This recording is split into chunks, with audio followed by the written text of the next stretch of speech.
का चैन। मम्मी मैं शादी करूंगा तो सिर्फ श्वेता के साथ। पापा मम्मी सोचो तो जरा, जिसने अभी से भैया को हमारे खिलाफ कर दिया, शादी के बाद न जाने क्या करेगी। खिलाफ कर दिया का क्या मतलब है? मैंने सिर्फ उससे शादी करने के लिए बोला है, घर छोड़कर जाने के लिए नहीं। तुम दोनों अपनी पंचायत बंद करो। देखो आदित्य, हमें वैसे तो कोई दिक्कत नहीं है, पर तुम्हारी शादी रिया की शादी के बाद ही होगी। घर वालों के फैसले से खुश आदित्य सारी बात जाकर श्वेता को बताता है, जिस पर श्वेता भी अपनी मंजूरी दे देती है। इसी तरह 1 साल बीत जाता है, जिसमें रिया की शादी आयुष के साथ होती है। कुछ महीनों बाद श्वेता और आदित्य भी शादी कर लेते हैं और श्वेता ससुराल पहुंच जाती है। सच कहते हैं, घर की रौनक लड़कियों से ही है। रिया की शादी के बाद घर सूना सूना हो गया था, पर अब तुम आ गई तो लगता है रौनक वापस आ गई। मम्मी आदत मत लगाओ, क्योंकि जब ये दोबारा ऑफिस जाना शुरू करेगी रौनक अपने आप खत्म हो जाएगी। इन्हें तो बस बिना सोचे समझे कुछ भी बोल देने की आदत है।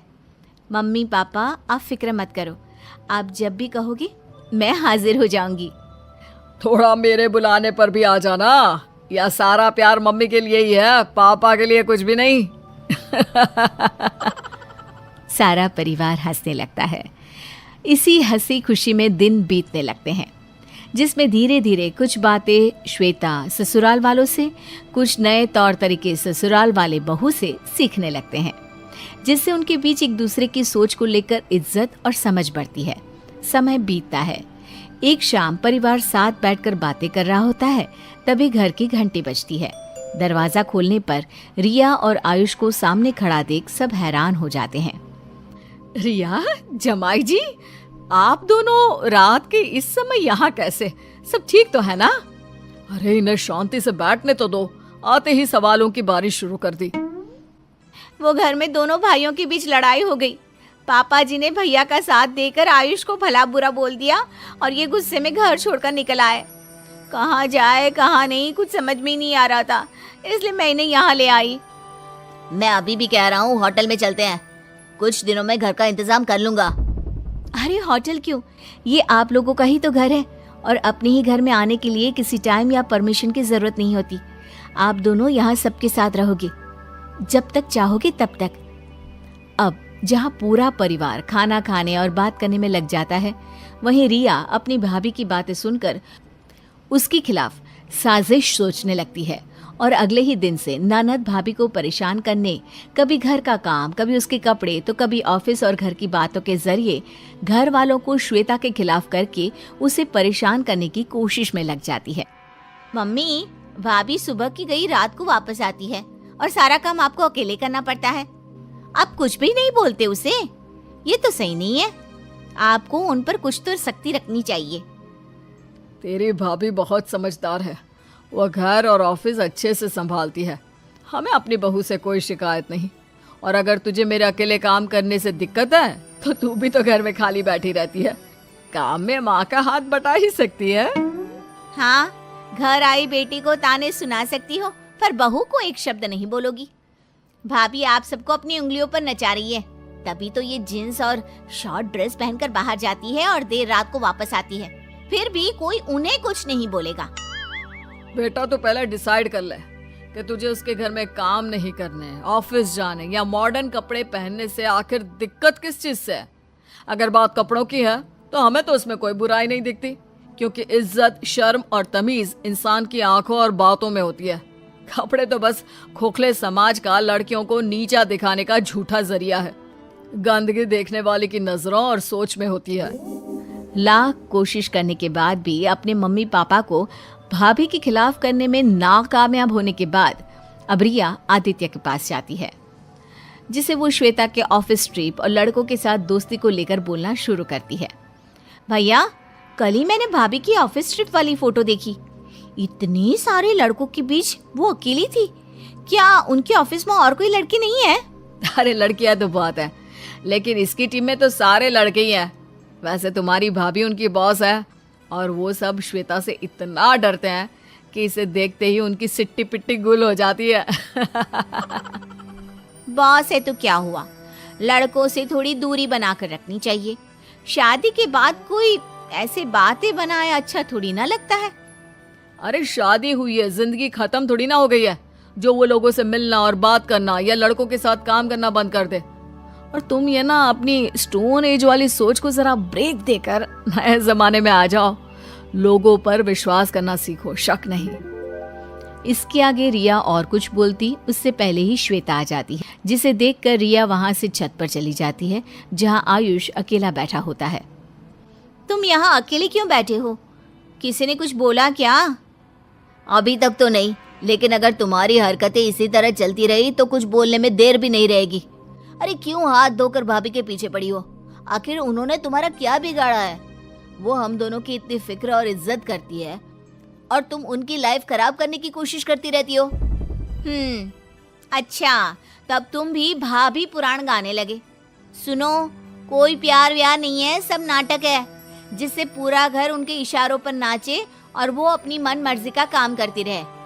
उनकी इसी अच्छी बहू वाले नाटक की वजह से अब घर में कोई भी मुझे पसंद नहीं करता और पूरा समय श्वेता श्वेता करते रहते हैं। रिया और आयुष की ये बातें चल रही होती है, जिन्हें जीने पर खड़ी श्वेता सुन लेती है और सीधा आदित्य के पास जाती है जो सास ससुर के साथ बैठा होता है।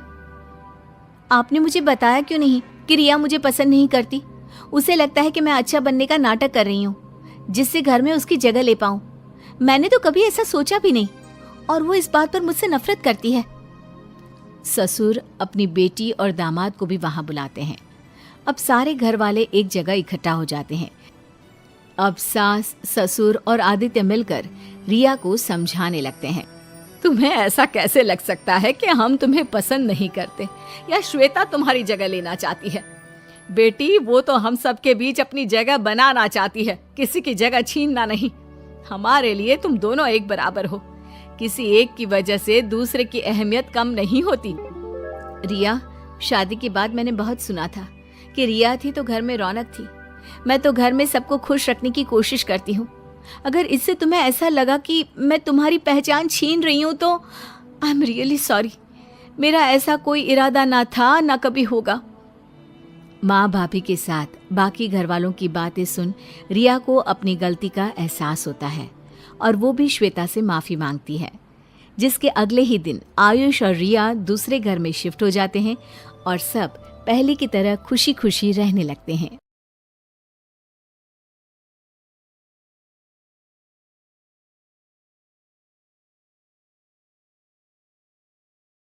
जेठानी की अमीर देवरानी। देवरानी जेठानी के बीच खींचातानी तो पुरानी बात है। अरे कौन देवरानी को छोटी बहन समझता है? ना जी, जेठानी को दूसरी सास ही समझते हैं। जरा इस घर की कहानी देखिए। दोनों बहुएं आ गई, अब मैं आराम से मरूंगी। माँ, मरने के लिए या जीने के लिए बहू लेकर आए हम लोग? और नहीं तो क्या माँ, देख मेरी बीवी दहेज में क्या क्या लाई है, ऐसी चीजें जो हम लोगों ने कभी देखी भी नहीं थी। क्या नहीं देखा था देवर जी? कौन सा रसोई में रॉबर्ट काम कर रहा है या फिर हम लोगों का घर सेंट्रल एसी हो गया? अरे अब ना तू मत शुरू हो जा, सच तो कह रहा है ये। गद्देदार सोफे, मसाज की कुर्सी और ये देख कितनी सुंदर पेंटिंग, ये सब कहाँ था हम लोगों के घर में? अच्छा, जो मैं शादी में अपने हाथ से पेंटिंग बनाकर लाई थी वो क्या थी जो 10 साल से घर की दीवार पर लगी थी? वो पेंटिंग नहीं, नमूना था बहू। दो हरे तोते के बीच में वेलकम।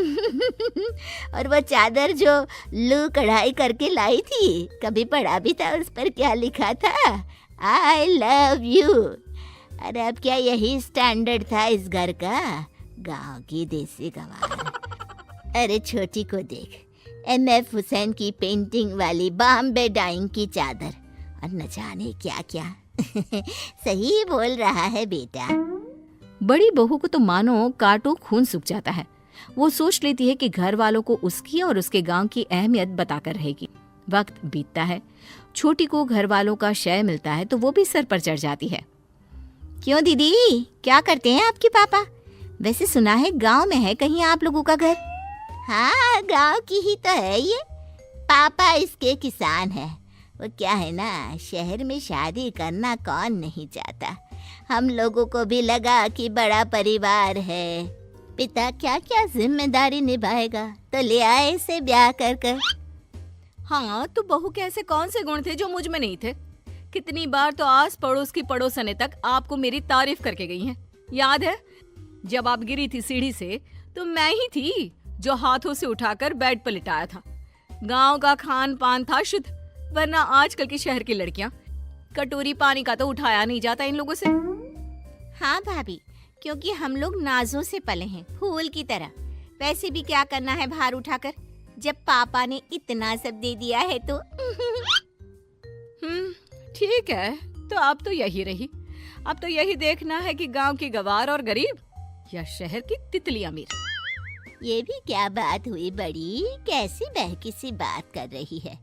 अरे छोटी से तेरा कोई मुकाबला ही नहीं है। देख माँ, तेरी दोनों बहुएं हैं, जैसे 5 उंगली बराबर नहीं होती वैसी ही हर कोई बहू एक जैसी नहीं होती, समझी? तो क्यों बार बार दोनों को कंपेयर करती रहती है? मैं कहाँ तुलना कर रही हूँ, तुलना तो वो ऊपर वाला ही करके भेजा है। वैसे छोटी बहू, जरा वो बाल सुखाने वाली मशीन से मेरे बाल तो सुखा देना।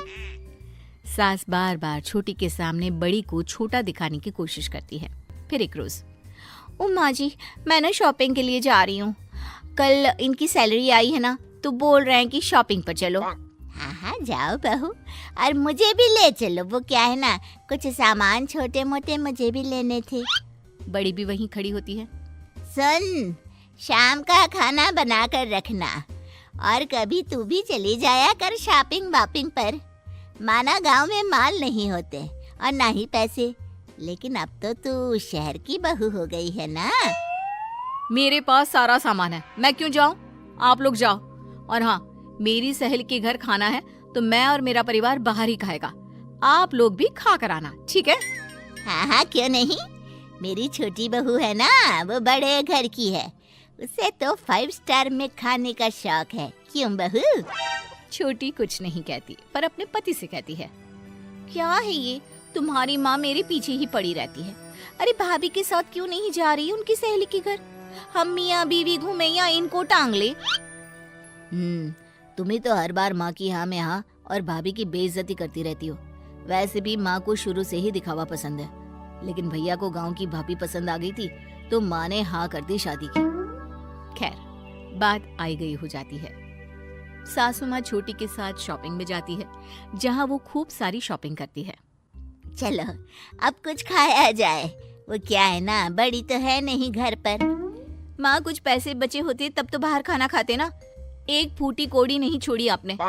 हाय रे बहू, इतना पैसा है तुम लोगों के पास, कैसी बात कर रही है? सास ने 2-4 साड़ी क्या ले ली? अरे बस बस, अब लड़ो मत। मैं तो बोल रहा हूँ, चलो कुछ पैक करा लेते हैं। सभी मुंह फुलाकर घर आते हैं, जहाँ घर में खाने की खुशबू आ रही होती है। हाय रे, 2 ब्रेड खिलाकर ले आए। बड़ी बहू, क्या बना है खाने में? तू तो बोल रही थी कि बाहर खाना खाएंगे। नहीं माँ जी, कुछ नहीं बनाया। मेरी सहेली ने आप लोगों के लिए भी पैक करके दिया था खाना। मैंने सोचा अगर आपको कुछ बाहर नहीं मिला होगा तो। हाय रे, पूरी कचौड़ी, इसे खाए तो जमाना हो गया। अब पनीर की सब्जी तो देखो। कुछ समय बीतता है। एक दिन छोटा बेटा कहता है, माँ मेरी नौकरी नहीं रही। देश में फिर से वायरस बढ़ रहा है। लॉकडाउन के कारण मुझे नौकरी से निकाला गया। मेरी भी नौकरी छूट गई, अब क्या होगा, कैसे घर चलेगा? छोटे की भी नौकरी नहीं रही और ना ही मेरी, क्या करेंगे हम? हाय रे बेटो, ये क्या बात हुई? वैसे परेशान होने की क्या बात है? छोटी के पापा के पास बहुत सारा पैसा और बड़ा घर है ना, तो हम लोग वहीं चले जाते हैं रहने। तभी छोटी बोल पड़ती है, हाँ, धर्मशाला है ना। वैसे भी मेरी भाभी किसी को पसंद नहीं करती। वो नहीं चाहती कि घर में ज्यादा लोगों का आना जाना हो, और उन लोगों का बिजनेस भी लॉकडाउन के कारण बैठ गया है। वैसे बाहर निकलना सेफ भी नहीं है, वायरस हर किसी को लग रहा है। ऐसे में ना तो बाहर जाओ और ना ही बाहर से कुछ लाओ। लेकिन बेटा, मैं तो सांस की मरीज हूँ, कैसे काम करूँगी? बाहर निकलकर शुद्ध हवा में वॉक नहीं करूँगी तो मैं तो मर ही जाऊंगी। तभी बड़ी बहू आती है। वैसे आप लोग बुरा ना माने तो मेरे पास आइडिया है, क्यों ना हम मेरे पापा के पास गांव जाकर रहे। वैसे हम लोगों का वहाँ बड़ा मकान है, घर का शुद्ध अनाज और दूध, गांव की ताजी हवा और वातावरण। जब तक यहाँ सब ठीक नहीं होता वहीं चलते हैं, क्यों? हाँ हाँ, मैं तैयार हूँ। हाँ, क्योंकि चारा भी कोई नहीं है और इससे अच्छा मौका भी। बहू, माफ कर दे, मैं झूठी शान और शौकत में रह गई, लेकिन तूने ही हम लोगों को बुरे समय से बाहर निकाला है।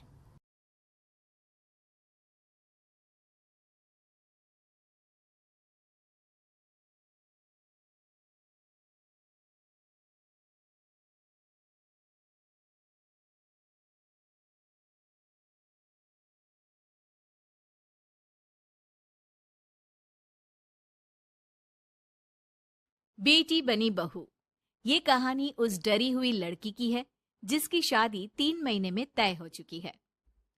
अरे क्या रमा, क्यों उठ गई बेटा इतनी जल्दी? थोड़ी देर और आराम कर लेती ना। नहीं माँ, ठीक है, कोई बात नहीं। ये बताओ, चाय के साथ नाश्ते में क्या लोगी? अरे कैसी बात कर रही है रमा, कल तक तो तू ऑर्डर दिया करती थी कि ये खाना है वो खाना है, आज तू हमें पूछ रही है, क्यों बेटा?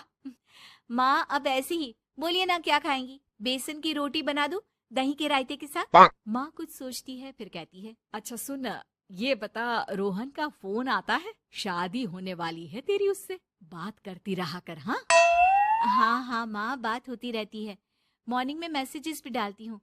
अच्छा माँ, नाश्ता बना कर आती हूँ। ये बदलाव रमा में अचानक आए थे।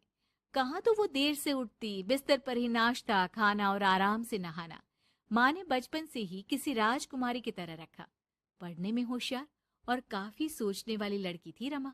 क्या बात है, आज तो नाश्ता बिल्कुल अलग बना है, ये कॉम्बिनेशन अपने घर में तो मैंने नहीं खाया। पापा, वो रोहन की मम्मी सोमवार को यही खाती है, इसलिए मैंने बनाया सीखने के लिए। ठीक नहीं लगा तो कुछ और बना देती हूँ। अरे नहीं नहीं, हमारी समधन जो खाएगी हम भी साथ बैठकर वही खा लेंगे।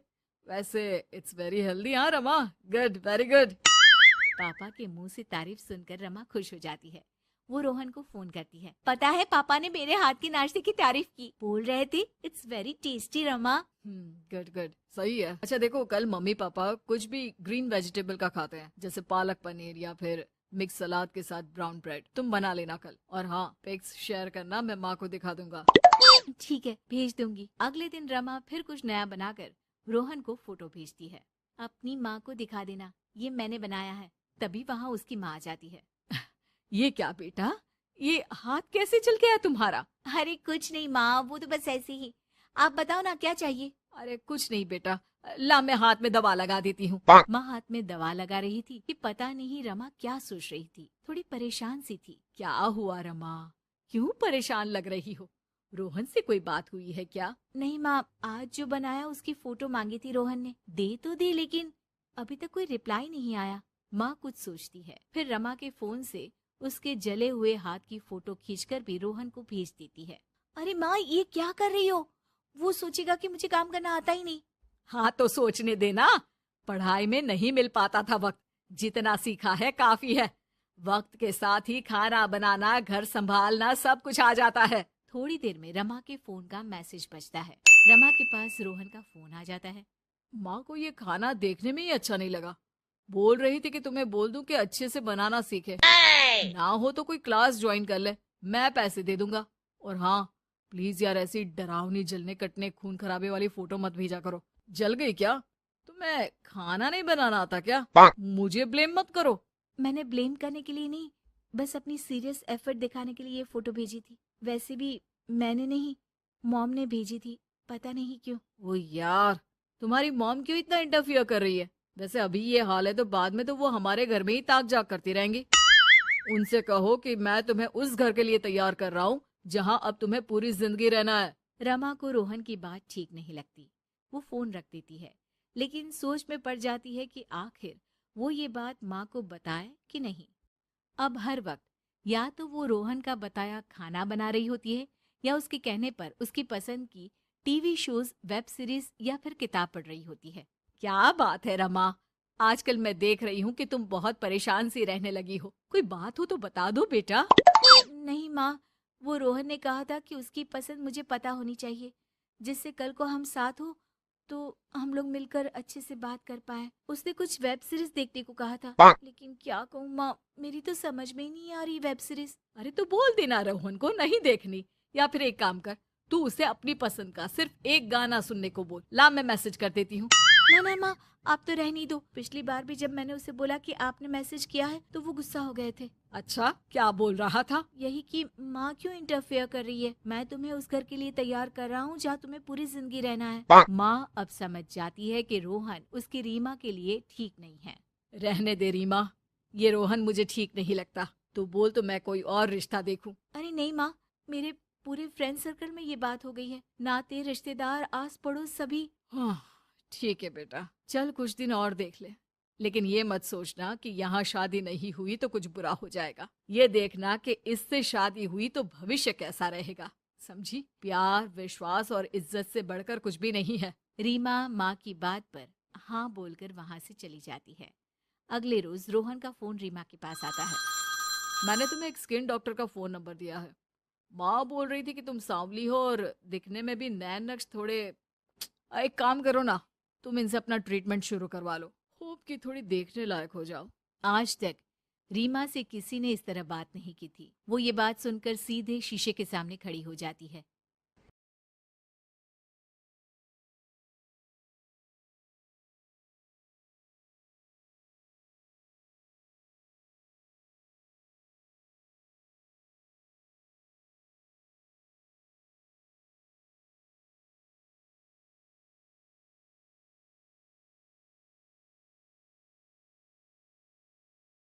बाइने की थाली।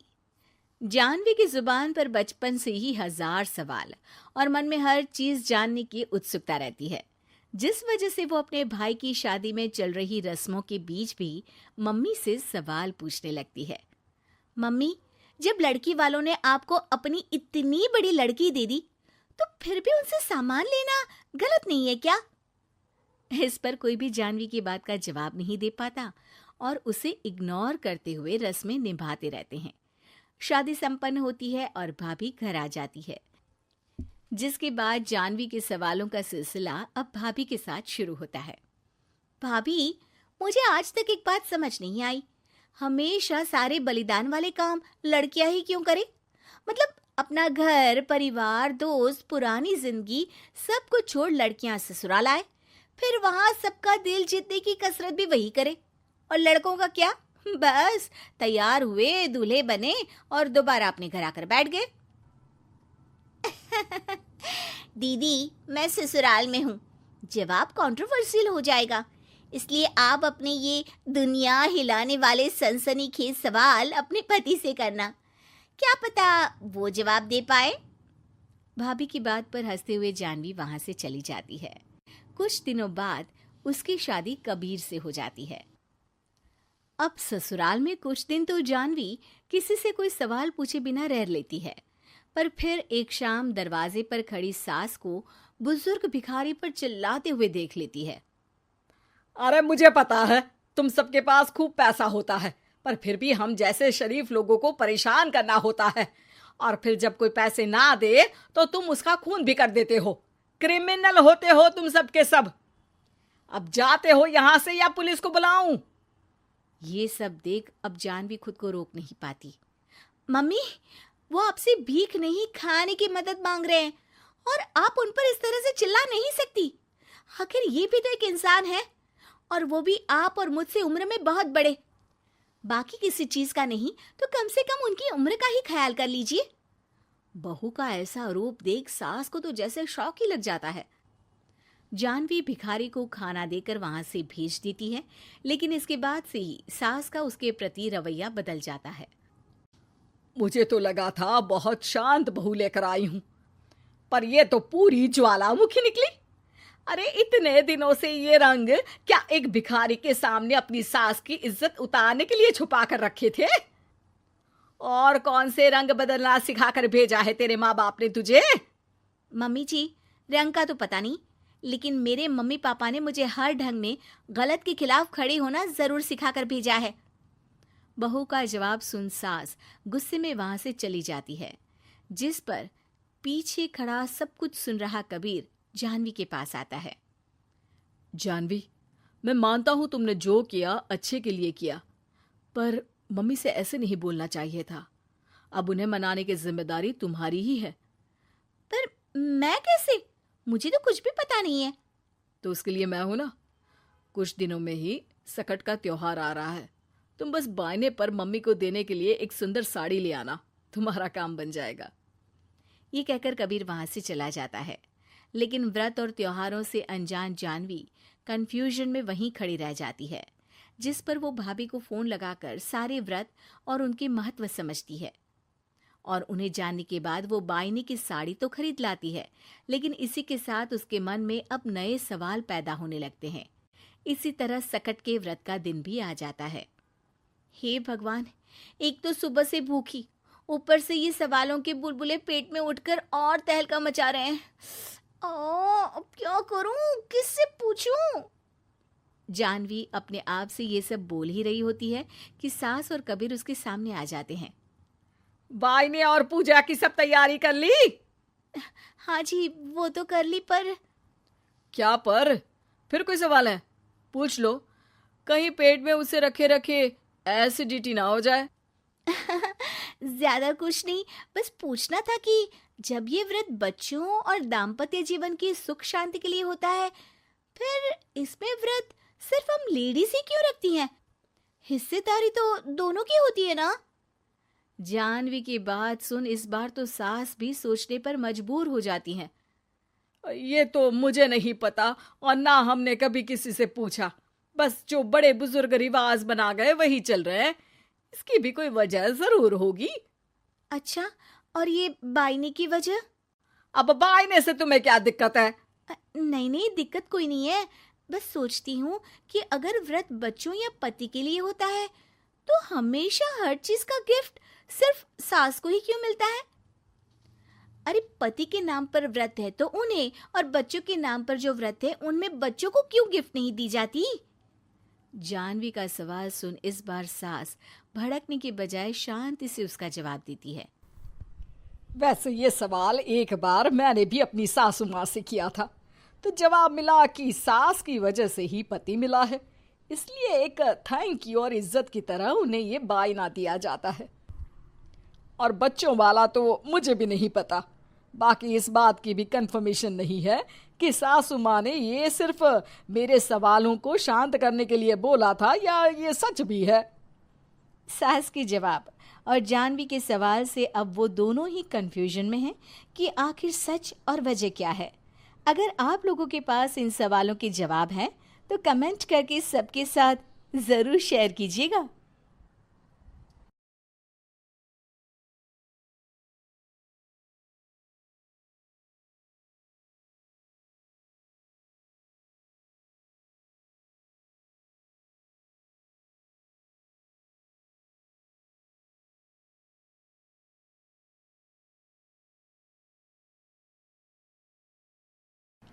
एयर होस्टेस बहू। लंबी गोरी सुंदर दिखने वाली आन्या को एयर होस्टेस बनने का शौक था। वो दिन हो या रात सिर्फ एयर होस्टेस बनने के सपने देखती, वैसे ही वीडियो देखती और वैसे ही बोला करती थी। एक बार उसे देखने लड़के वाले आते हैं। आन्या बेटा आओ, मेहमान आ गए हैं। आन्या बाहर आती है। वो एयर होस्टेस की ड्रेस पहनी होती है।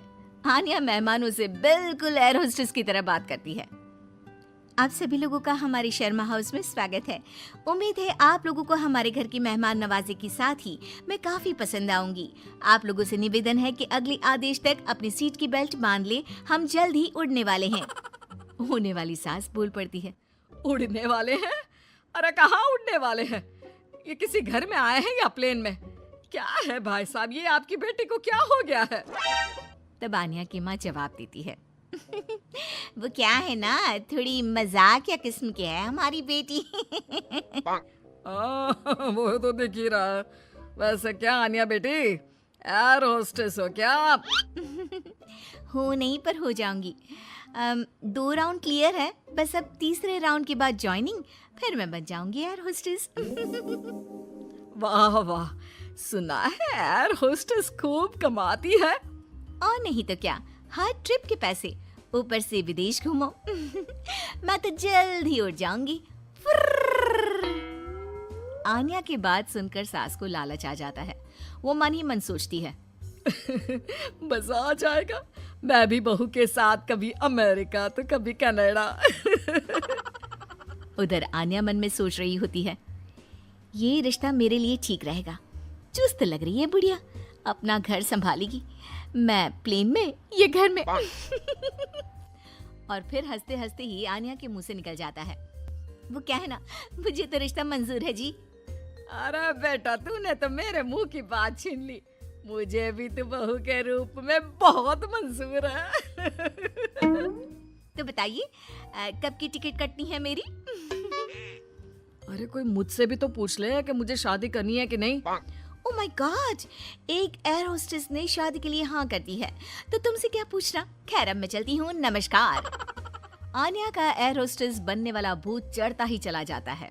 खैर विवेक की शादी आन्या से हो जाती है। शादी के बाद बहू क्या बात है, लाल सी ड्रेस में बिल्कुल परी लग रही हो। बुढ़िया तू क्या सोच रही है मैं सब जानती हूँ।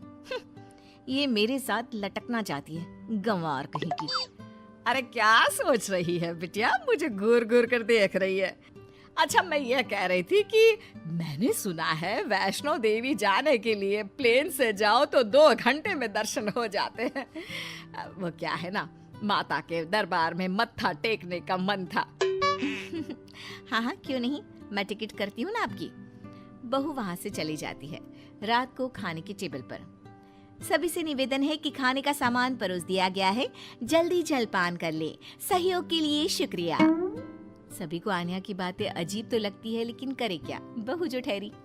लेकिन फिर एक रोज रात को, हाँ मुझे नींद ही नहीं आ रही, क्या करूं मैं। क्यों, क्या हो गया, नींद क्यों नहीं आ रही? वो क्या है ना, धरती पर सोने की आदत नहीं है ना, मुझे तो आकाश में सोना है, जहाँ से बादल दिखे। ये क्या, घर के अंदर सड़ी सी छत और रेलवे का पंखा चलता दिख रहा है। अरे यार बड़ी अजीब हो, घरों में तो लोग ऐसे ही सोते हैं ना। सोते होंगे, मुझे आदत नहीं है। मैं छत पर झूला लगाकर सोई हूँ। झूला हिलेगा तो मुझे लगेगा फ्लाइट में गोते खा रही हूँ आकाश में। मैं तो चली। अब क्या था, ठंडी हवा के बीच बहू छत पर सोकर उठती है तो उसे सर्दी लगी होती है।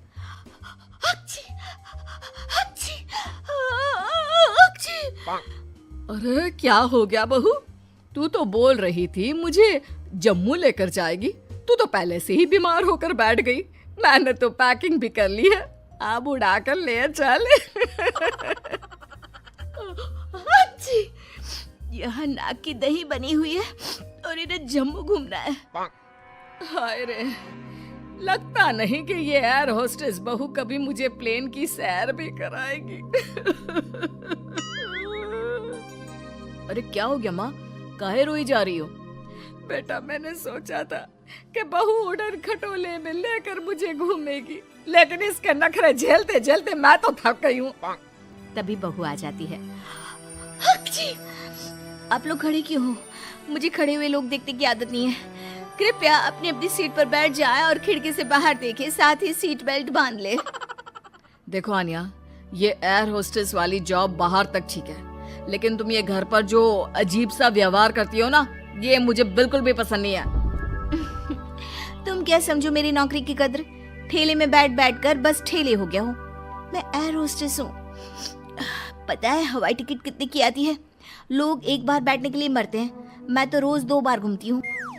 और सासू माँ, मैं आपकी तरह खाना बनाने वाली औरत नहीं हूँ, समझ गई? बड़े ही घमंड से बोलने वाली बीवी का ये लहजा पति को बिल्कुल पसंद नहीं आता। वो ठेला नहीं, शोरूम है। जिसे तुम काम बोल रही हो वो मेरा जमा जमाया बिजनेस है, जिसे देखकर तुम्हारे मम्मी पापा ने मेरी शादी की थी। अरे हम लोगों की फ्लाइट में तो माल्या से लेकर मोदी आते हैं। हाँ हाँ आते होंगे, लेकिन भागने के लिए, घूमने के लिए नहीं। जो भी हो, है तो बिजनेसमैन ही ना। हाँ तो वो कौन सा तेरे से शादी करने को भाग रहे हैं बहू? पानी ही पीते हैं ना तेरे हाथ से, कोई बिजनेस एडवाइजरी तो नहीं लेते क्यों? अरे घूम घूम कर खाना चाय और पानी ही तो बांटती है ना तू। जैसे जमीन पर वेटर होते हैं, तू बस इंग्लिश में गिटपिट करती है और तू हवा की वेटर है। जब देखो तब घमंड करती रहती है। सास के मुंह से पहली बार कड़े शब्द सुनकर आन्या रोने लगती है कि तभी ससुर उसके सपोर्ट में आ जाते हैं। देख भाग्यवान, एयर होस्टेस की जॉब भले ही खाना या पानी देने की हो, लेकिन आपदा के वक्त इन लोगों की बड़ी जिम्मेदारी होती है एक एक पैसेंजर का ख्याल रखना। काम काम होता है, वो छोटा बड़ा नहीं होता। आन्या को ससुर की बात से थोड़ा सहारा मिलता है, लेकिन तभी पति, माना पापा वो काम है, लेकिन काम को अपने सर पर चढ़ा लेना कहाँ तक सही है? मैं बिजनेसमैन हूँ, घर का सामान बेचता हूँ, तो इसका मतलब ये नहीं कि घर को ही बेच दूंगा। माँ घर पर रहती है, खाना बनाती है, तो इसका मतलब ये नहीं कि लोगों के घर जाकर खाना बनाएगी या फिर घर को होटल बना देगी। पापा, काम को घर के बाहर तक ही रखना सही है। मुझे माफ कर दो, मैं आज के बाद कभी भी अपने जॉब को घर के बीच नहीं लाऊंगी। मैं समझ गई जैसे दूसरी नौकरी है वैसे ही एयर होस्टेस की जॉब भी है। मैं इस नौकरी के चक्कर में ज्यादा ही पागल हो गई थी। मैं वादा करती हूँ, मैं या तो ये नौकरी नहीं करूंगी या फिर अपनी हद में ही रहूंगी।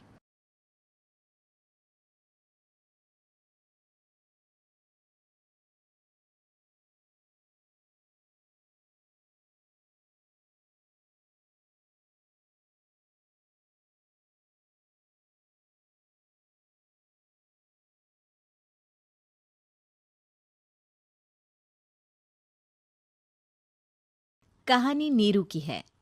पंजाब की नीरू की शादी दिल्ली के राहुल से होती है। दिल्ली कितना बड़ा शहर है ना, लेकिन आप लोगों का घर तो बहुत छोटा है। हमारे पंजाब में तो ये बड़े बड़े घर होते हैं कि मजा ही आ जाता है। कोई बात नहीं नीरू, मैं भी तुम्हारे लिए बहुत बड़ा मकान बनाऊंगा बहुत जल्दी। नीरू के पिता जहां पंजाब के जाने माने व्यापारी थे, वहीं उसका पति राहुल दिल्ली में एक सिंपल नौकरी करता था। माँ, यहाँ तो घी मक्खन इतना महंगा है कि क्या बताऊं। मैं तो तरस ही जाती हूँ घी खाने के लिए। नीरू की माँ को ये सुनकर बहुत दुख होता है। मेरी बेटी को घी नसीब नहीं हो रहा है और ये बहू यहाँ बैठकर घी में शक्कर डाल रही है। देख वनिता, मैं साफ कह रही हूँ, इस घर में जितना घी आएगा उतना ही मेरी बेटी के घर दिल्ली भी जाएगा। अरे ये क्या बात होती है माँ जी? बेटी का उतना ही करो जो अच्छा लगे। अब क्या मायके से घी और मक्खन तक की सप्लाई करोगी आप? हाँ, मेरी बेटी किसी चीज को तरसे मुझसे बर्दाश्त नहीं होता। अब क्या था, नीरू के मायके में 2 किलो घी आता तो 2 किलो दिल्ली जाता नीरू के पास।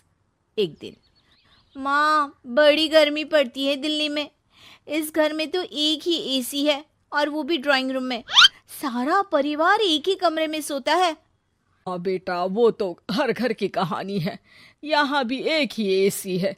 अरे बिल इतना आता है कि क्या बोलूं। तभी वहां राकेश आ जाता है। माँ, थोड़ी देर में यहाँ कुछ प्लम्बर आएंगे मेरे कमरे में एसी लगाने। जरा ध्यान से लगवा देना ना माँ। ओए, ऐसे कैसे तेरे कमरे में एसी लगेगा? हाँ राकेश, एक बार बात तो कर लेता। अरे पापा, वो वनिता को गर्मी में नींद नहीं आती। ड्राइंग रूम में सबके साथ सोने में वो अनकंफर्टेबल है, इसलिए। अरे पूरे परिवार के साथ वहां तेरी बहन नीरू भी तो सोती है, वो नहीं हो रही क्या अनकंफर्टेबल? समझ रहा है ना? अगर एसी लगेगा तो एक दिल्ली में तेरी बहन के कमरे में भी लगेगा, तभी तू लगा सकेगा। राकेश वनिता को सारी बात बताता है। वनिता करती भी क्या, मन मार कर बैठ जाती है। माँ, ये लोग ठीक नहीं है, क्या करूं मैं? अरे बेटी, यहाँ आ जा, तू यहाँ आकर रह ले। अरे छोड़ दे ऐसे पति को। कैसे छोड़ दूं माँ? समाज क्या कहेगा, लोग क्या कहेंगे? वैसे भी मेरा एक बेटा है मयंक। अरे हटा बेटा, तेरी उम्र ही क्या है, इतनी परेशान रहेगी तो काम कैसे चलेगा। खैर, बात आई गई हो जाती है। माँ को लगता है कि नीरू ठीक है, तो वहीं नीरू के मन में एक ही लाइन चल रही होती है, यहाँ आजा। माँ ने तो बोल ही दिया है कि यहाँ आजा, बस मयंक थोड़ा सा बड़ा हो जाए, इन गरीबों को छोड़कर मैं वापस माँ के पास ही चली जाऊंगी। वो इसी सोच में बाजार में चल रही थी कि मैम, आपका दुपट्टा जमीन को छू रहा है। नीरू जैसे ही उस लड़के की तरफ देखती है, देखती ही रह जाती है। हाय रे, कितना सुंदर लड़का है ये। अब क्या हुआ? मैंने कहा आपका दुपट्टा। तो खुद ही उठा कर दे दो ना। लड़का समझ जाता है कि नीरू उस पर फिदा हो चुकी है। वो उससे उसका नंबर लेकर चला जाता है।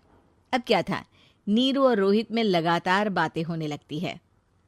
मैं हरियाणा का रहने वाला हूँ, यहाँ एक बड़ी कंपनी का मैनेजर हूँ। अच्छा, और कितने बच्चे हैं तुम्हारे? बच्चे? अरे मेरी तो शादी भी नहीं हुई है। तुम बताओ, शादी करोगी? नीरू शर्मा जाती है। अब लेकिन मैं तो पहले से ही शादीशुदा हूँ। मुझे फर्क नहीं पड़ता, बस तुम शादी कर लो, भाग चलते हैं। बहुत पैसे वाला हूँ मैं, हमेशा खुश रखूंगा तुम्हें।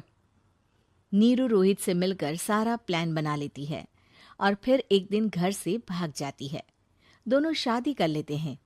शादी के बाद क्या बात है नीरू, तुम्हें परेशान सा देखता हूँ, सब ठीक तो है ना? हाँ हाँ, सब ठीक है।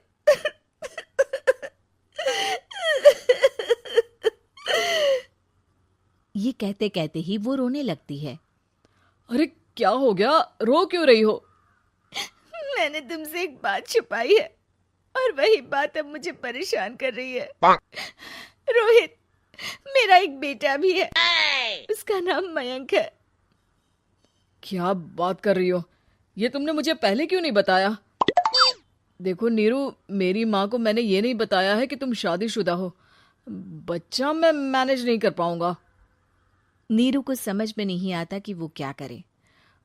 तुम उस बच्चे को अपनी माँ को क्यों नहीं दे देती? नीरू चुपके से माँ को फोन करती है। माँ, क्या मयंक को तुम रख सकती हो? बेटा, मैं राकेश के साथ बात करती हूँ, आखिर घर का बेटा वही है, जो वो बोलेगा। वैसे भी बेटा, तूने जो किया है ना, उसके बाद से पूरा घर तेरी बुराई कर रहा है। मैं भी अब किसी से तेरे लिए लड़ नहीं सकती। राकेश बेटा, नीरू ने तो जो किया बहुत ही बुरा किया, लेकिन मैं सोच रही थी कि क्यों ना मयंक को हम यहाँ ले आए। तभी वनीता बोल पड़ती है। वाह जी, ऐसे कैसे यहाँ ले आए? यहाँ क्या भंडारा भरा है? और जिस बच्चे की माँ ने नहीं सोचा, उसके लिए हम क्यों सोचे? नीरू को एक बार तो अपने बच्चे के बारे में सोचना चाहिए था ना। अरे लेकिन तेरे पास भी तो लड़का नहीं है ना वनीता। माँ, वनीता ठीक बोल रही है। कल को वो बड़ा होकर इसी घर का हिस्सा मांगेगा तो हम क्या करेंगे? माँ कहती भी तो क्या, वो चुप रह जाती है। वहीं नीरू का पहला पति कहता है। माँ, अगर आज भी वो वापस आ जाए तो मैं उसे माफ कर दूंगा। बेटा, गरीबी चीज ही ऐसी है, क्या करेगा? तू तो अब मयंक का सोच, वो बेचारा तो बिना माँ का हो गया। मयंक के खातिर तू दूसरी शादी कर ले बेटा। लोगों के लाख समझाने के बाद नीरू के पहले पति की शादी रिद्धि से हो जाती है, जिसके पहले पति से 2 बच्चे होते हैं। देखो जी, मैंने शादी सिर्फ बच्चे के खातिर की है। मैंने भी शादी सिर्फ बच्चों के खातिर की है। वहीं नीरू के दूसरे पति के मन में ये बात घर कर जाती है कि नीरू एक मासूम बच्चे को उसके खातिर छोड़ कर आई है। अब देखो नीरू, मुझे लगता है कि जो औरत अपनी कोख का बच्चा छोड़ सकती है, वो तो कुछ भी कर सकती है। कल को तुम्हें मुझसे अच्छा कोई मिल गया तो तुम तो मुझे भी बाय बाय कर दोगी ना। नीरू को अब उसका दूसरा पति ताने देना शुरू कर देता है। तंग आकर नीरू उसके यहाँ से भागकर अपने पहले पति के पास चली जाती है, लेकिन ससुराल में क्या लेने आई है नीरू, मयंक को? नहीं नहीं सासू माँ, मुझसे गलती हो गई, मुझे माफ कर दीजिए। नीरू, अब वक्त खत्म हो गया है, मेरी शादी हो चुकी है। तो छोड़ दो ना उसे, हमारा बच्चा है। मैं आपको अपनी माँ नहीं मानता, मेरी नई माँ तो बहुत अच्छी है। नीरू मयंक की बात सुनकर समझ जाती है कि उसके पास अब ना आसमान रहा ना ही जमीन।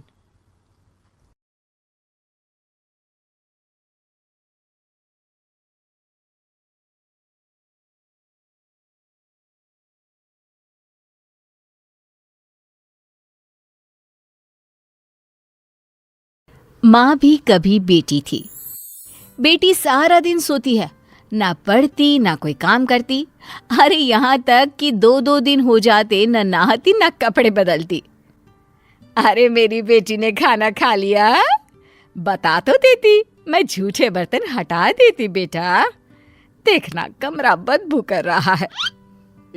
माँ, मैं ना परफ्यूम डाल देती हूँ, अब ले जा। हाँ बेटा, क्यों नहीं, तू सो जा। हाँ नहीं नहीं माँ, मेरा नेट रिचार्ज करना है, मोबाइल चल नहीं रहा। मोबाइल चले तो मैं कोई काम करूँ ना, कोई वीडियो शेयर करना है, गाना डाउनलोड करना है और एक रील भी बनानी है। माँ की आंखों में आंसू आ जाते हैं। हाय रे मेरी बेटी, इतना सारा काम करेगी, अरे थक जाएगी मेरी लाल, थक जाएगी। क्या करे माँ, अब इस दुनिया में आए हैं तो यहाँ के हिसाब किताब से तो रहना ही होगा। जीवन है अगर जहर तो पीना ही पड़ेगा। क्यों? क्या है ये, माँ बेटी का नाटक फिर से शुरू हो गया। फिर दोनों ने घर को आलस खाना बनाना शुरू कर दिया। बाहर निकल, देख तेरी उम्र की लड़कियां क्या क्या कर रही है, कितनी तरक्की कर रही है, और एक तू है। अरे कैसी बात कर रहे हैं जी, कहाँ बाहर जाएगी, मौसम देख रहे हैं आप कितना गर्म है। अरे नहीं नहीं बिटिया, अरे तो कौन सा पैदल जाना है, बाहर एसी की बस चल रही है, क्लास में एसी लगा है। अरे ये बच्ची को क्या बना रही हो तुम। देखिए आप ना ऐसा मत बोलिए, मैं जानती हूँ बेटी का जीवन कैसा होता है। छोटी सी उम्र में मेरी शादी, फिर बच्चा, सास की टिक टिक, ननद के चेंचे।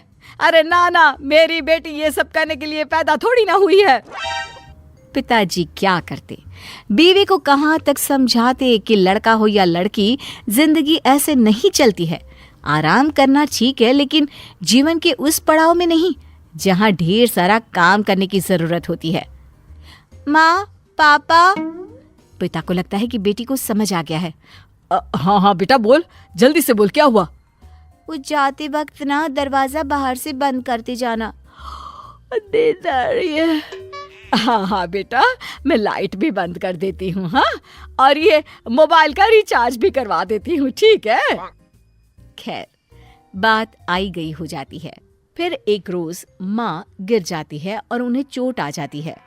हाय रे मेरी कमर, क्या करूँ, कहाँ जाऊँ। मिन्नी, अरे ओ मिन्नी। मिन्नी लेकिन कहाँ सुनने वाली थी, वो तो चुपचाप अपने कान में म्यूजिक की तार लगाकर नाच रही होती है। नीचे माँ जोर जोर से रो रही होती है कि आवाज पड़ोसन के कान तक आ जाती है। हाय रे बहन, क्या हो गया, क्यों चिखी जा रही हो? तुम्हें इतनी चोट लगी है, मिन्नी कहाँ है, बुलाओ उसे। अरे नहीं, उसे ना बुलाना, वो सो रही होगी या फिर म्यूजिक का वक्त होगा। अरे मैं उसे परेशान नहीं करना चाहती। बहन जी, बेटी को कम काम देना ठीक है, माना कल को उसके ऊपर जिम्मेदारियां होगी, लेकिन इतना भी सर मत चढ़ाओ कि किसी काम की ही ना रहे। अरे कभी मेरे घर आओ, मेरे दोनों बेटों को देखो। अब रहने दीजिए ना बहन जी, मुझे आपकी मदद नहीं चाहिए, बस आप ना ये ज्ञान ना दे। पता है जीवन कितना मुश्किल होने वाला है आने वाले समय में। काम की टेंशन, कमाने की टेंशन, ना सोने मिलता है ना वक्त पर खाना। अरे मैंने तो वो दिन देखे हैं, क्या भूख लगी है, सामने खाना भी रखा है, लेकिन खा नहीं सकते। ठीक है बहन जी, मान गए, लेकिन हमेशा ऐसा नहीं होता है। सबकी अपनी अपनी किस्मत है। बेटी को पढ़ा रही हो तो कल को नौकरी भी तो कराओगी कि नहीं? फिर क्या, नौकरी करेगी तो नौकरानी रखेगी, नहीं तो मैं हूं ना। लेकिन वो काम धाम नहीं करेगी, सिर्फ आराम करेगी मेरी रानी। देर शाम हो जाती है। चोट के कारण माँ का बुरा हाल होता है। घर में अंधेरा होता है, तब पति आते हैं और माँ रो रही होती हैं। अरे मिन्नी को क्या हो गया, और तुम क्यों रो रही हो? मैं आज गिर गई, कमर में चोट लगी है, प्यास के मारे बुरा हाल हो रहा है, लेकिन पानी कैसे पीऊं, चला ही नहीं जा रहा। अरे तो मिन्नी को बोल देती। संध्या के वक्त भी घर पर अंधेरा छाया है, ना शाम की जोत जली। अरे मिन्नी को क्यों परेशान करना, बेचारी वैसे भी कितने काम करती है, कॉलेज का काम, मोबाइल का काम, खुद का नहाना धोना, खाना पीना। अरे बच्ची है वो अभी। पति को गुस्सा आ जाता है, वो जोर से मिन्नी को आवाज देते हैं। क्या हो गया पापा, काम था तो कमरे में आ जाते, क्यों इतनी जोर से चिल्ला रहे हैं? आदत नहीं है मुझे, जानते तो हैं आप। मिन्नी तुम्हें पता है, तुम्हारी माँ आज गिर पड़ी, उन्हें चोट लग गई है। तुम उन्हें डॉक्टर के पास तो छोड़ो, ये भी देखने नहीं आई कि उन्हें हुआ क्या है। प्यास लगी है, चल नहीं पा रही है, लेकिन मजाल है कि तुम एक गिलास पानी भी दे दो। ओ मम्मी, क्या हो गया, कैसे गिर गई? वही मैं बोलूं कि कॉफी के वक्त कमरे में कॉफी देने क्यों नहीं आई? माँ, दर्द तो नहीं हो रहा ना? अरे नहीं नहीं मेरी बच्ची, सब कुछ ठीक है। ओह गुड, तो जाकर फिर कॉफी बना दो ना। मैं रूम में जाती हूँ। हाँ माँ। मिन्नी वहां से चली जाती है। माँ भी मिन्नी के ऑर्डर को मानकर उठने की कोशिश करती है, लेकिन उठा नहीं जाता। ओह, जी जरा कॉफी बनाकर दे दीजिए ना मिन्नी को, दे देंगे ना प्लीज। पागल नहीं हूं मैं तुम्हारी तरह। अरे माना बेटी है, लेकिन बेटा भी होता तो उसे कम से कम इतना तो पता होता कि माँ बाप अगर परेशानी में है तो कैसे बिहेव करना चाहिए। इसकी तरह तो बिल्कुल नहीं। कैसी बात कर रहे हैं जी, बच्ची है, समझ जाएगी। वो समझेगी नहीं, उल्टा तुम्हें ही कोसेगी एक दिन, देख लेना। ठीक है देख लेंगे, हटिए आप, उसके लिए मैं ही कॉफी बना देती हूँ। बस माँ किसी तरह लग जाती है बेटी की सेवा में। कुछ दिन, महीने और कुछ साल बाद एक दिन, माँ मेरी नौकरी लग गई है अमेरिका में। बेटी अमेरिका चली जाती है, लेकिन कुछ ही दिनों में। माँ मैं वापस आ रही हूँ, यहाँ रहना मुश्किल नहीं नामुमकिन है। मिन्नी घर आ जाती है और माँ से बात करना बंद कर देती है। अरे क्या हो गया है हमारी मिन्नी को, सारा दिन नौकरी ढूंढती रहती है, मुझसे बात भी नहीं करती। आप बात करिए ना। पिता और माँ मिन्नी के पास आती हैं। तेरी माँ परेशान है, तू बातें नहीं करती, क्या हो गया बेटा? बेटा मुझसे क्यों नाराज है? तू जानती है ना मैं कितना प्यार करती हूँ तुझसे। मिन्नी को माँ पर गुस्सा आ जाता है। वो जोर जोर से बोलने लगती है। क्या है माँ, क्यों पीछे पड़ी हो? अरे अमेरिका में इतनी अच्छी नौकरी थी, लेकिन मुझे पता ही नहीं कि मैं क्या खाऊं, कैसे खाऊं। लोगों को कॉफी बनाना तो आता है, मुझे तो वो भी नहीं आता। अरे बेटा तभी तो कहा था काम वाली रख लेती। काम वाली? पता है अमेरिका में कितनी महंगी होती है? जितना मैं कमाती थी उसे ही दे देती। माँ, घर के बाहर कोई किसी के लिए कुछ नहीं करता, समझी? मुझे फाइनली वापस आना पड़ा। तू कुछ सिखा देती तो कम से कम मैं वहां सेटल तो हो पाती। हे भगवान, मैंने क्यों नहीं लोगों की बात मानी।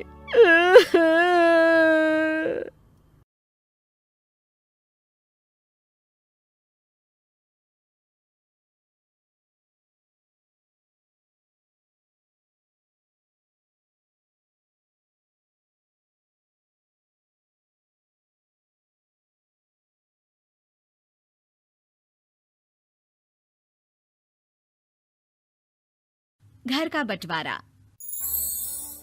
अरे विनोद, तूने हलवाई को सारा सामान तो दे दिया है ना? अक्षय की शादी में कोई कमी नहीं रहनी चाहिए, आखिर सबसे छोटा भाई है तुम सबका। हाँ माँ, आप चिंता मत करो, मैं पूरा ध्यान रखूंगा। मंगल बेटा, तूने तो कहा था कि फूल का ऑर्डर दे दिया है, यहाँ तो फूल पहुँचे ही नहीं। अब क्या बहू की विदाई के बाद फूल आएंगे? माँ, मैंने अभी बात की है फूल वाले से, वो रास्ते में ही है। आप किशोर भैया से क्यों नहीं कहती कुछ करने को? किशोर पहले ही मेरे बताए काम कर रहा है। पास के सभी रिश्तेदारों और मोहल्ले वालों को कार्ड वही तो देकर आया था। रिसेप्शन के लिए हॉल भी उसी ने बुक किया था। टेंट कुर्सी वालों को भी तो वही देख रहा है। पर पर कई मोहल्ले वाले तो हमारे भरे पूरे परिवार से जलते भी हैं। उन्हें बुलाने की क्या जरूरत थी? बेटा, शादी ब्याह में तो बुलाना ही पड़ता है, नहीं तो लोग क्या कहेंगे। दादी दादी देखो ना, हलवाई अंकल हमें लड्डू नहीं दे रहे, आप इनको डांटो ना। अरे चैन सुख दे देना बच्चों को लड्डू, क्यों तंग कर रहा है इन्हें? बीबी जी, मैं कहाँ मना कर रहा हूँ, लेकिन लड्डू बनते ही ये बच्चे उठा उठा कर खा लेते हैं। अरे मैं तो इन्हें थाल में रख के परोस भी नहीं पा रहा। भागो, अब कोल्ड ड्रिंक पीने चलते हैं। भागो भागो, अब कोल्ड ड्रिंक पीने चलते हैं। जैसे कि आप देख रहे हैं, आज इस घर के सबसे छोटे बेटे अक्षय की शादी है। घर में बहुत चहल पहल है। कुलभूषण की बीवी कमला को फुर्सत ही नहीं है कामों से, लेकिन कुलभूषण और घर के बाकी लोग कहाँ हैं? आइए देखते हैं। अजी, आप यहाँ आराम से बैठकर गाने सुन रहे हो और घर में अभी तक इतने काम बचे हैं करने को। अरे भाई, मेरे सबसे छोटे बेटे की शादी है, इसके बाद तो मैं अब चिंता मुक्त हो ही जाऊंगा। और फिर घर में तुम हो, बेटे बहुएं हैं, तुम लोगों के होते हुए मैं क्यों काम करूं? मैं तो शान से बेटे की शादी में जाऊंगा तैयार होकर। अरे ठीक है, अब आप आराम ही कीजिए।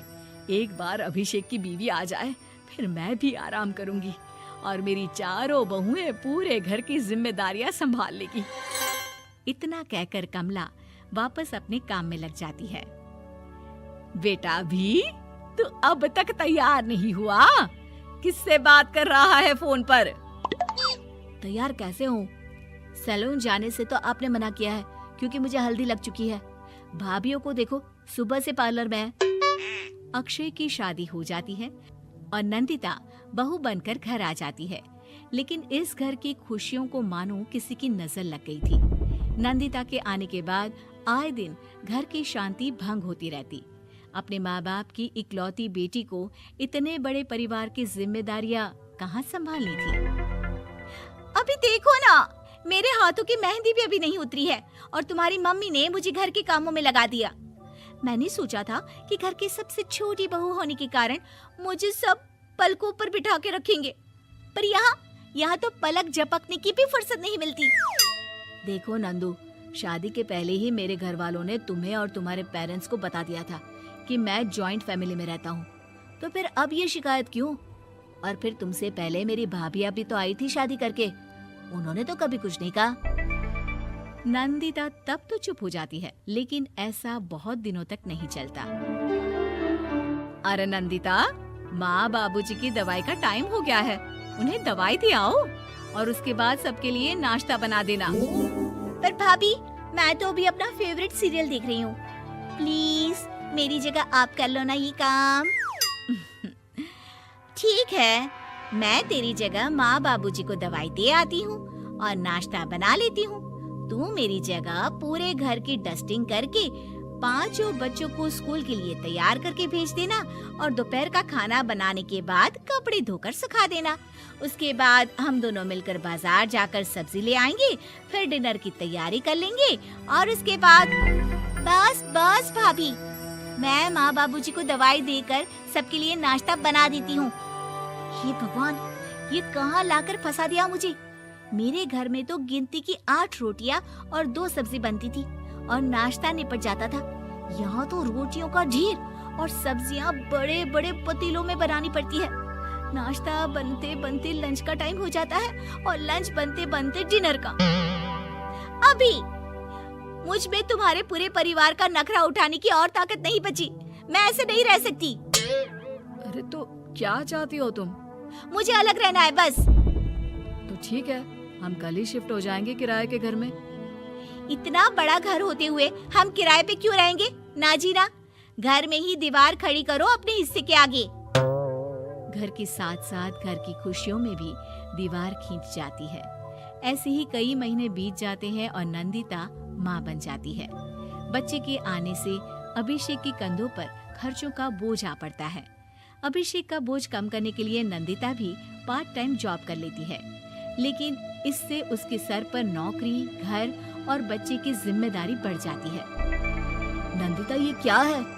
तुमने घर भी ठीक से साफ नहीं किया, ना ही मेरे कपड़े धुले हैं। चिंटू के बाल भी कटवाने जाना था, देखो उसके बाल कितने बढ़ गए हैं। अरे करती क्या हो पूरा दिन तुम? मैं करती क्या हूँ? तुम्हारा नाश्ता और लंच बनाने के बाद चिंटू को डे केयर सेंटर पर छोड़ कर आती हूँ, फिर खुद ऑफिस जाती हूँ। पूरा दिन काम करके आने के बाद बिना आराम किए बाजार से सब्जियाँ लेकर आती हूँ, घर आकर खाना बनाती हूँ, चिंटू को देखती हूँ, और क्या करूँ मैं? तो किसने कहा था अपने सर पर इतने काम लेने को? मत जाओ ऑफिस। ऑफिस जाए बिना घर के खर्चे कहाँ से पूरे होंगे? चिंटू की डे केयर का खर्च, उसके लिए बेबी फूड का खर्च, प्रेस वाले का खर्च, ये सब तुम्हारी सैलरी से होता नहीं है। अगर परिवार से अलग नहीं होती तो इतनी मुसीबतें नहीं उठानी पड़ती तुम्हें परिवार के साथ मिलकर काम करने में दिक्कत थी, लेकिन काम तो अब भी बहुत है तुम्हारे सर पर। चिंटू को भी डे केयर भेजने की जरूरत नहीं पड़ती, उसको गोद में खिलाने के लिए दादा दादी और घर के सभी बड़े होते, उसके साथ खेलने के लिए उसके भाई बहन भी होते।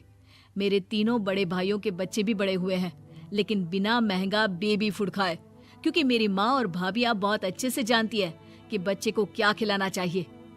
बिजली के बिल जैसे खर्चे भी सब मिलकर बांट लेते थे, लेकिन तुम्हें तो सबसे अलग रहने में ही मजा आता है, तो अब शिकायत क्यों करती हो? बस करो अभिषेक, बस करो। मैं मानती हूँ कि मैं गलत थी। मेरे एक गलत फैसले ने हमें बिल्कुल अकेला कर दिया है सबसे। एक घर में होते हुए भी हम बाकी परिवार से अजनबियों की तरह रह रहे हैं। अभिषेक और नंदिता की सारी बातें घर के बाकी लोगों को सुनाई दे रही थी। तभी कमला बोल पड़ती है। अरे नंदिता बहू, किसने कहा कि तुम अकेले हो? तुम्हारा इतना भरा पूरा परिवार है ना तुम्हारे साथ। हम तो बस ये चाहते थे कि तुम अपनी गलती समझ जाओ। अगर हम तुम्हें समझाते तो शायद तुम ना समझती, लेकिन अपनी गलती का एहसास तुम्हें खुद हो गया है, तो अब तुम समझ चुकी हो परिवार में एक साथ रहने का मोल क्या होता है। मम्मी जी, मुझे माफ कर दीजिए, अब ऐसा दोबारा कभी नहीं होगा। अरे माफी बाद में, पहले मेरा पोता जरा मेरी गोद में तो दे, और तू जाकर सबके लिए चाय बना ला।